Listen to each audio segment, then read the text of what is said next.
गुरु ब्रह्मा गुरु विष्णु गुरुर्देवो महेश्वर गुरु साक्षात् परम ब्रह्म तस्मै श्री गुरुवे नमः।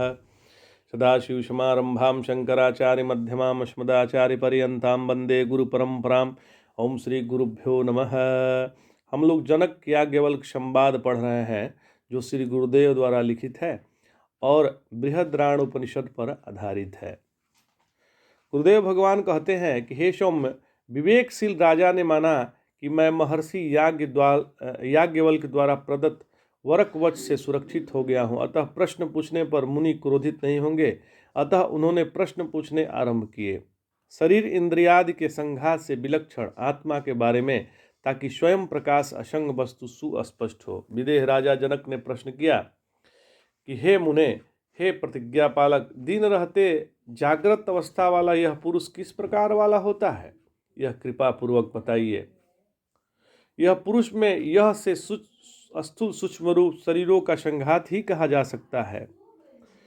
जागृत अवस्था में तदनुकूल देश काल आदि समझने चाहिए। किस प्रकाश अर्थात संघात के अंतर्गत कोई वस्तु से भासती है या उसे बहिर्भूत प्रश्न में जिसके प्रकाशक की जिज्ञासा है, उसके विशेषणों पर विचार कर मुनिवर याज्ञवल्क्य ने प्रश्न के अनुसार उत्तर दिया। उन्होंने कहा कि वह आदित्य इसकी ज्योति है। राजा ने पूछा कि जगत का प्राणभूत यह आदित्य जब अस्त हो जाता है तब यह पुरुष किस प्रकार वाला होता है। हे सौम्य, मुनिवर्ग याज्ञवल्क्य ने कहा कि तब अग्नि रूप आकाश प्रकाश वाला यह होता है, अर्थात जब दीपक जलाकर व्यक्ति देख सकता है। तो वर का कवच पाकर निडर हुए राजा ने पुनः प्रश्न किया कि आग भी बुझ जाए तब इसकी ज्योति क्या होती है। मुनीश्वर ने सबसे सहज का उत्तर दे दिया कि वाक, अर्थात ऐसे सूर्य चंद्र वहनी रहित अंधकार में शब्द के सहारे व्यवहार हो जाता है। इस प्रकार महर्षि ने राजा को सूर्य चंद्र अग्नि वाक इन चार को पूर्व के अभाव में नियमतः प्रकाश बताया और वे प्रकाशन किस तरह करते हैं यह भी उनको अच्छी तरह से समझाया। आदित्यादि तदत ज्योति से यह प्रश्न उठने बैठने चलने आदि का कार्य करता है। लोक में आदित्य चंद्र या अग्नि में से किसी एक प्रकाश द्वारा सर्प आदि से वर्जित अनुकूल स्थान देखकर व्यक्ति वहां बैठता है, घर खेत आदि भूतल पर चलता है और ऐहिक आमुष्मिक फल देने वाला कर्म करता है तथा खेत आदि से लौटकर घर भी आ जाता है।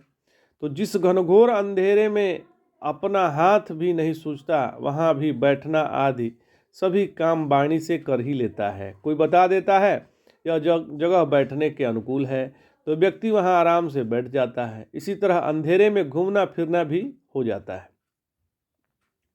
इसलिए प्रकाशक समुदाय में मुनि ने वाणी को भी गिन लिया, क्योंकि प्रकाश का कार्य अंधकार में व्यवहार संपादन वाणी भी कर लेती है।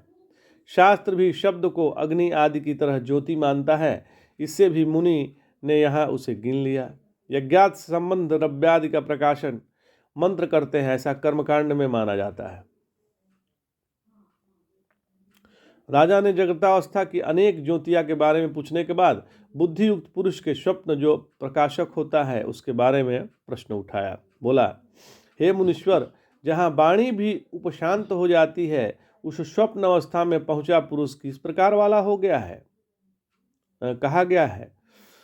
तो जैसे जागरण में नेत्र हमेशा ज्योति नहीं बनता, क्योंकि आदित्यादि के प्रकाश में बिना अंधकार से मानो ढका होने पर देख नहीं पाता, जैसे मन स्वप्न में विद्यमान होने पर भी आवरण के अभिभावक सहकारियों के अभाव में ज्योति या प्रकाशक नहीं बन पाता।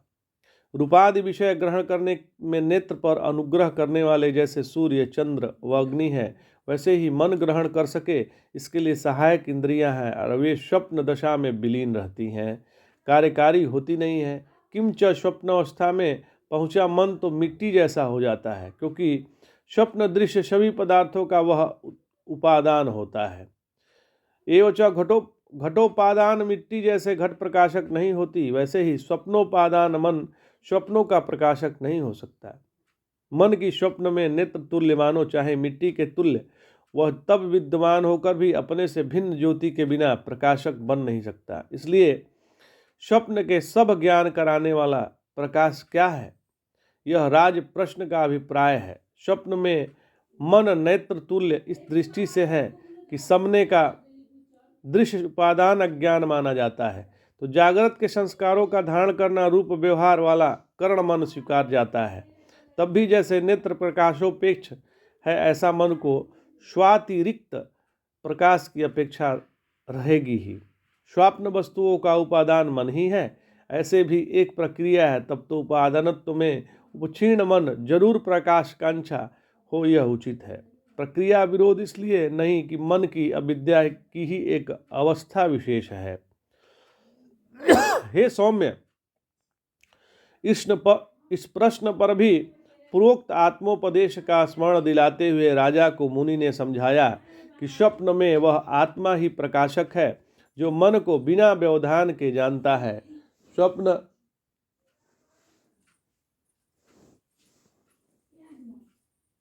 में वह आत्मा ही प्रकाश रूप है जो मन को बिना व्यवधान के जानता है, स्वतः दीप्तिमान है। यह जीव सपने में आत्म प्रकाश से ही बैठता है, घर आदि में घूमता है, यहाँ मुष्मिक फलक कर्म करता है।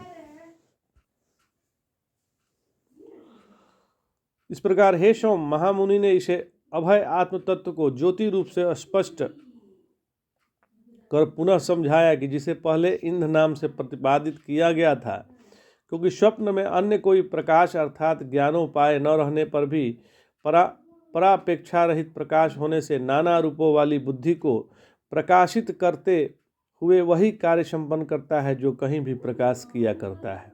हे सौम्य, यद्यपि आत्मा प्रकाश रूप है, यह जागृत अवस्था में समझा सकते हैं, तथापि स्पष्टर होने से सुगम है। अतः स्वप्न में आत्मा के स्वस्वरूप का श्रुति ने उपन्यास किया है। सबका उत्पादक और बुद्धि का इकलौता प्रकाशक आत्मा है। वह स्वप्न में सभी को स्वीकारना सरल होता है। यो सर्वहेतु प्रकाशकता इस अवस्था में लेने पर जागृत में वैसा ही वह ज्ञान आसान है। हे सौम्य, जैसे ईश्वर सभी कुछ रच देता है, ऐसे ही हम सभी का साक्षात यह आत्मा स्वप्नावस्था में प्रकाश रूप से प्रतीयमान रवि, चंद्र, अग्नि, वाणी आदि और प्रकाश रूप से प्रतीयमान रथ, मार्ग आदि सभी को रच देता है।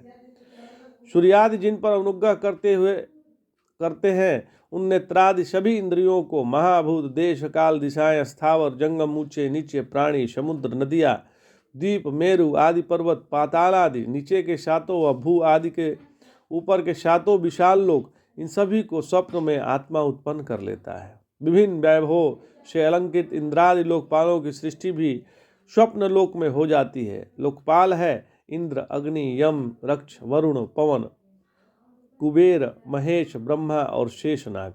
स्वप्न में उत्पन्न होने वाले इतने ही नहीं, विष्णु आदि अन्य देवदेह एवं विभिन्न पशु पक्षी वनस्पति आदि जातियों के राजा भी वहाँ पैदा होते हैं।